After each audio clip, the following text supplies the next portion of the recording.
Right, right. Hey, I'll give that a shot when I get out there. All right, man. All right, see you, Perkins. Good morning, Astra. Astra, are you there? Yes, Commander. Oh, okay. Sorry, there was a little bit of delay in you responding. I was sleeping. Did you just say you were sleeping? Yes, Commander. Okay, that's a much bigger debate than I want to get into right now. So last time I was here with you, we were working on going over the ship's controls and how to operate the ship. Correct. Now I want to learn how to fly. Is that something you can help me with? That's affirmative. Okay, sounds good. I'm ready for launch. Launch the ship now. Stand by for launch. Launch. I'm above the pad now, Astra. Acknowledged. You may now engage your thrusters. Make sure you are ready to manage the direction of the ship and head toward the exit carefully. I can manage the thrusters for you using thruster commands. For example, 10% will give you the minimum speed setting, and 100% will give you maximum thrust to velocity. So, for thrusters, I can respond to and carry out the following orders in increments of 10%, right through to 100%. Great. Engage thrusters to 25%. Affirmative. Alright, I have cleared the station, Astra. Acknowledged. Position your ship toward open space and engage thrusters to get a little bit of distance between the ship and the station. Once you've reached a safe distance, you can try maximizing thrust to velocity by executing the boost command. The boost command will increase the ship's speed in normal space to maximum for a limited period. Useful if you're being pursued in combat or in pursuit. You'll notice that your turn speed will also change during the boost process. I can engage the boost process for you. Firstly, increase your speed to 100%. Then, simply use one of the following commands. 1. Afterburners. 2. Boost engines. Engage afterburners. Engaging. Okay, so I made it out of the station, and I boosted my engines, but now I really need to learn how to fly. So let's go over some of the other flight controls. Of course, Commander. Tell me about flight assist. Flight assistance. Your throttle will dictate the ship's speed, and the flight stick will dictate your direction. However, the thrusters themselves are intelligently assisted. This helps with consistent directional motion, and makes using the flight stick for maneuvering much more engaging, simplified. In other words, with flight assist enabled by default, you'll find that space flight is more manageable, and without the complexities of Newton's law of motion to consider. Of course, flight assist can be disabled should your situation require it.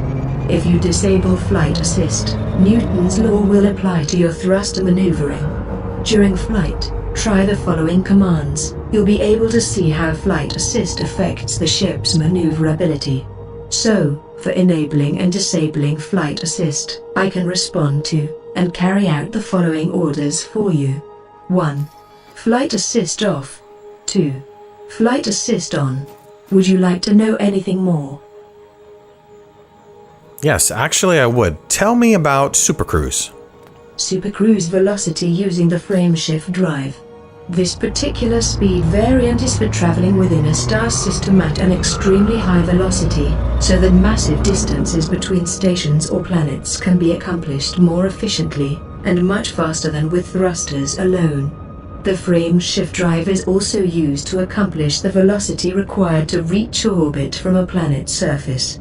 Velocity in supercruise can be managed using increments of 10% or 25%, similarly to normal space flight. Note: 50% velocity during supercruise is the safest and the most efficient speed to engage when approaching your targeted destination. The commands for supercruise velocity: main drives 10%, or main drives maximum, and so on. Please note: the thrusters must be set to maximum before the frameshift drive can be engaged. So, for engaging the frameshift drive for supercruise, I can respond to and carry out the following orders for you. 1. Engage supercruise. 2. Disengage supercruise. Do you wish to know anything further? In 1 minute, I think I want to go to Supercruise. Engage Supercruise. Astra, tell me about the jump drive. The jump drive, or FTL drive. The ship is capable of faster than light travel. This particular speed variant is for jumping between star systems, and is the fastest and the most efficient way of traveling around the galaxy. You can use the jump drive from both the normal space and supercruise modes, providing your velocity is set to maximum before you attempt to jump. Note: you will need to target a star system in navigation before engaging the jump drive for hyperspace. So, for engaging the jump drive, I can respond to and carry out the following orders for you. 1. Engage jump drive. 2. Disengage jump drive. Good, good, good. Good stuff, good stuff. There's only a couple more things I need to know before I can take off and do some missions. Tell me about the scanner. The scanner. You can see this in the center as a three-dimensional hologram. The yellow indicator below and to the left is the default setting, which is short range. You can change this accordingly, or I can do this for you. So, for adjusting the scanner range, I can respond to and carry out the following orders for you. 1. Zoom in. 2. Zoom out. 3. Zoom in max. 4. Zoom out max. Okay, that was really important information. But we know space is not friendly, so tell me about targeting. Targets. Information about a target and its orientation relative to your position is located left of center of the console and is placed similarly to your shield hologram to the right. You'll normally see the target represented as a hologram that matches the physical characteristics of what it is. If it's a ship, you'll see it as a hologram of a ship. If it's a planet, it will appear as a hologram of a planet, and so on. Also, you can view multiple targets, as well as their position on the 3D scanner located in the center of the console. If a ship or planet, or anything else is in view, regardless of its color code, you can lock onto it, providing it is in front of you, or in the ship's periphery. However, all targets can be accessed from the left panel menu by selecting the tabs, and then selecting a target from the given list. The list on the contacts and navigation menus will display what has already been detected, or what is available for targeting, even if it is unidentified.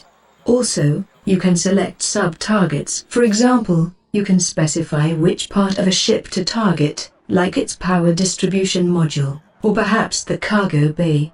All targets displayed on the scanner hologram will have specific color coding. For example, ships that show any hostility toward you will become red. You will frequently see different colored targets. Their color can change on the fly, depending on their actions. Alright, I think I'm about ready to start a mission, but there's one last thing. So you got me out here in space. How do I get back to the space station? Docking at a station. Permission is required for docking the ship at any station or platform. You'll also need to be within approximately 7 kilometers of the station. The station can then be hailed by accessing the menu to the left. From here you can choose the contacts option and select the station. Then, select the request docking option.